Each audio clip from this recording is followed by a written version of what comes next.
What's going on, team? Proof here, and welcome to my deck guide series for Overdressed Set 1, Genesis of the 5 Greats. And instead of presenting a deck list and talking about it and then going into replays like I normally do, I'm going to do things a little bit differently this time.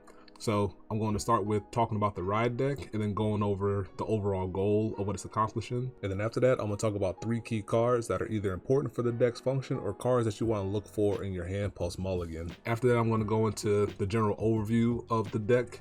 And then since this is more of a general overview, I want you to keep in mind that the gameplay of the deck can change depending on the matchups. And then I'm going to give a couple pros and cons. And finally, we'll finish things up with a sample deck to tie everything together. So I hope you stick around and I hope you enjoy.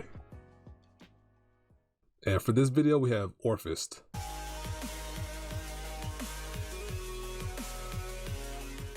So let's go ahead and get into it. And the goal of Orfist's ride deck is to get you 1 world in your hand.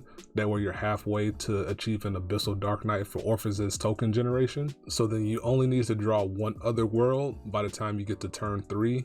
That way you can get to Abyssal Dark Knight. Outside of that, like Kubica really only forms as like a small way of generating aggression early on with the Vanguard skill, but it's kind of a holding pattern piece because it doesn't do a whole lot on its own. As for the key cards, we have Halloween Moonlit Night, which is the grade 2 world.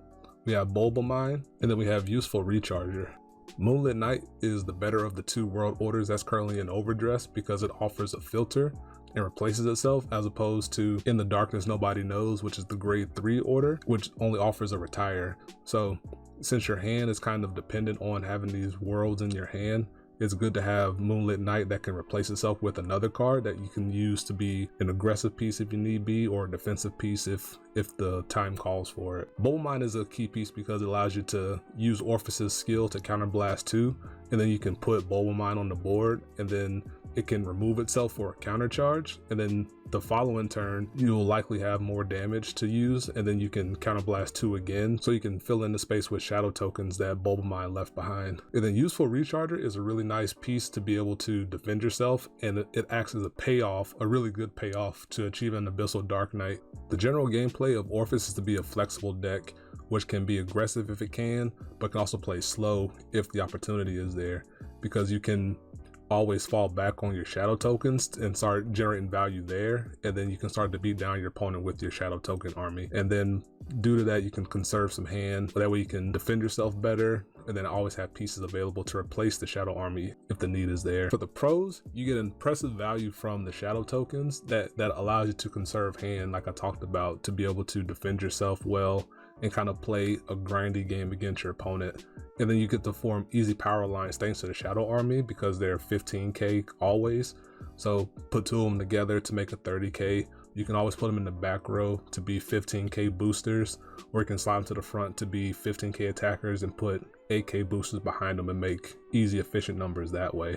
As for the cons, if you don't trigger Abyssal Dark Knight on turn 3, provided you have 2 counterblasts to use Orfist, it really puts you behind, and you'll always be trying to find that other world to put you into Abyssal Dark Knight. And due to that, you may be finding yourself mulling 5 at the start of the game to try to ensure that you find a world to the best of your ability, even if that means giving up stuff you would rather keep in your hand. So that'll do it for the overview. Let's go ahead and get to the sample deck. And the only card in the sample deck that I haven't previously talked about is Drummler.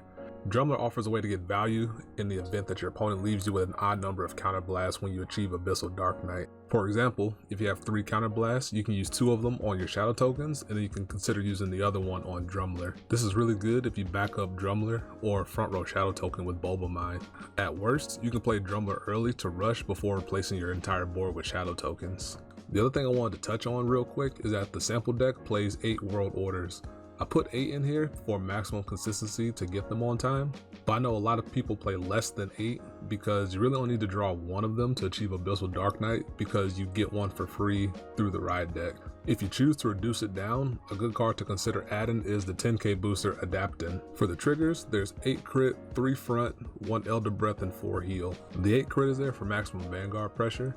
And since you get so much value from the shadow tokens, I opted to play fronts over the draws because the additional 10k to the front row might be enough to put you over the top and end the game better. So the deck really emphasizes maximizing token usage and then using a few Dark Knight and Abyssal Dark Knight payoff cards for a nice mix of offense and defense. So that'll do it for the deck guide on Orfist. I really hope you enjoyed, and I'll catch you next time. Peace. Be easy. Listen.